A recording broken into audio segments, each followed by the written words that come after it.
Konnichiwa watashi no Onimusha. Hello everyone, I hope you're well. It's time for another film review, and the film in question today is one of my personal favorites, and a 2004 Wuxia classic. You may ask yourself, what is Wuxia? Wuxia is a rather broad term, but it refers to the many historical dramas and epics that revolve around Chinese history and mythology and such. Such movies as Hero, or Crouching Tiger, Hidden Dragon, or, as I said, the film in question here, House of Flying Daggers. These movies are clearly based off of romanticized Chinese history, but there is a large element of mythology and fantasy that's woven into these, such as the spectacular and very dramatic martial arts sequences that have become very popular in Chinese cinema. Let me start off by saying this movie was fantastic. In fact, I wanted this review to come off really genuinely, so I'm reviewing the film literally after just watching it. House of Flying Daggers is just a breathtakingly beautiful movie. It's incredibly colorful. It's very, very vibrant and rich. The environments are incredible. This movie absolutely captivated me. This movie has a very simple, very effective start, with a the music in this movie is just incredible. Really blends into the environment. Like I said, the colors incredibly vibrant. This is the same man that directed this movie. Zhang is the same director behind Hero. This film truly captures the paramount beauty of China. The music was pulled off incredibly. We even got a small dancing vocal performance in the beginning of the movie by Ziyi. This movie has a very good cast. Ziyi, of course, a very prominent Chinese starlet. She was in Crouching Tiger, Hidden Dragon, and then Hero, Crouching Tiger, Hidden Dragon, where she played Jen, the woman who steals the legendary jade sword. And in Hero, she played Moon, the faithful servant of Broken Sword. In this movie, she plays more or less the central character once again, alongside Kaneshiro Takeshi, a Japanese actor who he did a fantastic job here. I think he really dominated the language gap. And we have another famous Chinese actor by the name of Andy Lau. He's quite popular. He doesn't need much of an introduction, I don't think. My reviews are not going to contain any spoilers.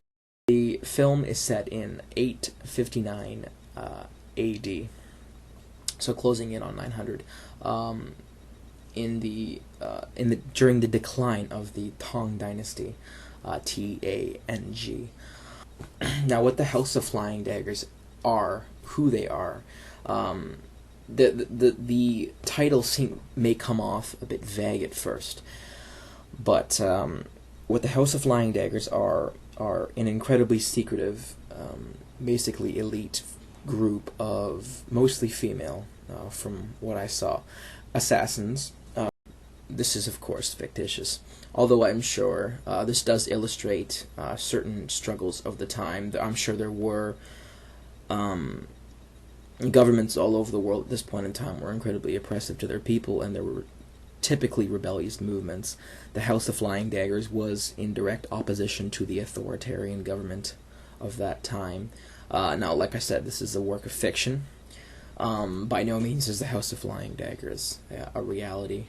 And if you watch this movie, you would quickly realize that. The House of Flying Daggers are an incredibly cunning group of assassins, as I said, that seek to infiltrate and bring the government down to its knees.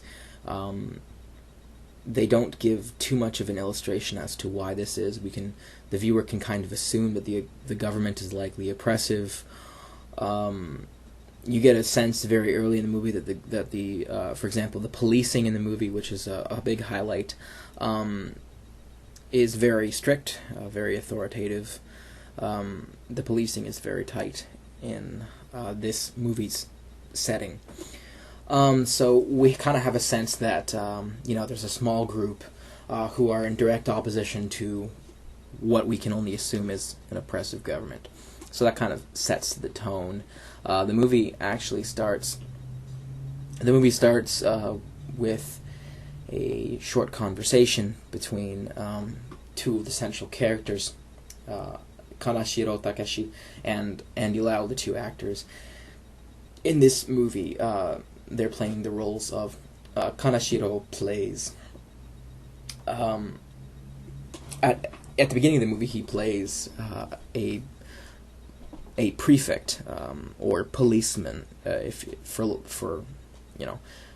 put it in very simple terms, by the name of Jin, and Andy Lau plays his superior, his direct superior, by the name of Liu. And throughout this movie, there is an incredibly intricate and complex plot line of deception and backstabbing. I have to really tip my hat to whoever wrote the plot to this movie.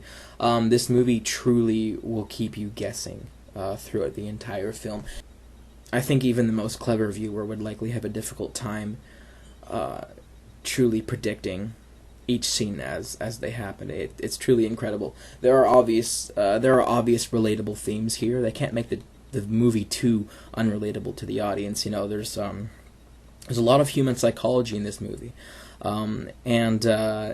let's talk about the underlying element of this whole movie that is going to turn a lot of people away from it, and it's the focus on romance. Not the kind of "will you marry me" kind of garbage, but I'm talking about two people with very real struggles, going through incredible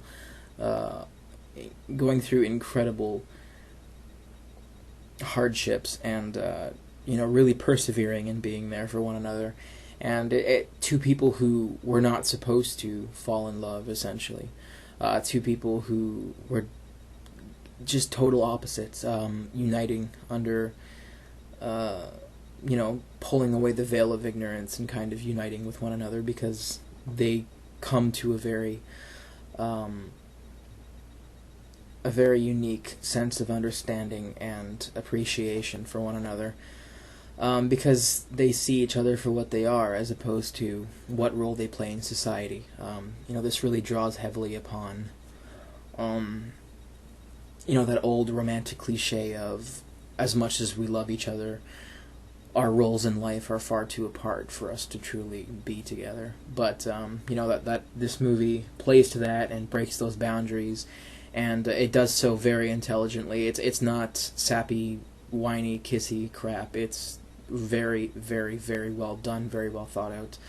And honestly, anyone who watches this movie and just calls it a sob fest is just an ignorant moron. And if you can't, if you can't get into the whole emotional side of the movie, I can understand that. But for someone to criticize the execution of it in this video would just be ignorant, in my opinion. Honestly, I feel kind of sorry for people who can't relate to romance. I really do. I really do pity people who look at art and just kind of point and laugh if it shows off the emotional side of the human psyche. Kind of sad, but a lot of Western moviegoers are not incredibly mature. So, yes, this movie really comes together. The color and the music and the psychology and like the twists in the plot line are very, very, very well executed, like I said. And I don't mean that, there's a turn here and there that kind of keeps the audience interested. No, there are constantly, every single scene is just so well pulled off. It's really incredible. I mean, there are obviously the couple scenes that just sort of are simple and they tie things together, but those are completely forgivable. The plot line is amazing. I was actually really surprised. I thought, considering how much emotion was in this movie, I was really shocked at how awesome the martial arts scenes actually were, such as the fight scenes in the bamboo forest. That was fucking awesome. The fight scenes, there were a couple fight scenes in the field, and of course there was a final standoff with just excellent music, and just like in Hero, you saw the leaves changing as if autumn was passing, and the snow began to fall as if they were standing under a mountain. It was fucking gorgeous. I love Chinese. I really, really love Wuxia imagery. It's gorgeous. Chinese mythology is truly, truly captivating when pulled off like this. It's just truly remarkable. With that, like I said, I don't want to spoil the movie for you all. I really want you all to experience this movie for yourself. I want you to experience the plot line. I really hope that you, the viewer, can get into the psychology of this movie. The amount of backstabbing and plot twists in this movie are ridiculous. It also represents the times of historical China fairly well. I mean, the movie might be... it might draw from a lot of emotion, but it's quite brutal in a way, in its own way too. So with that, I'm going to give this movie a score of 90 out of 100, and that's very high for me. That's actually that I would consider that more or less a 5-star movie.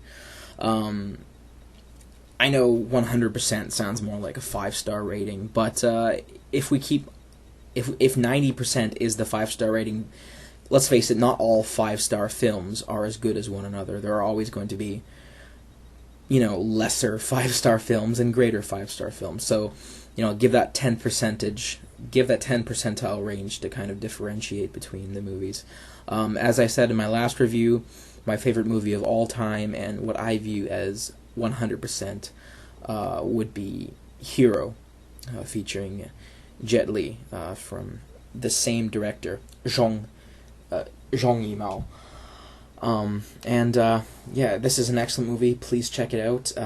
You can inbox me. I can likely, if you truly wish to view it immediately, do message me, and I'll just leave it at that. So if you want to see this for yourself, let me know, and we'll make that happen. Sayonara.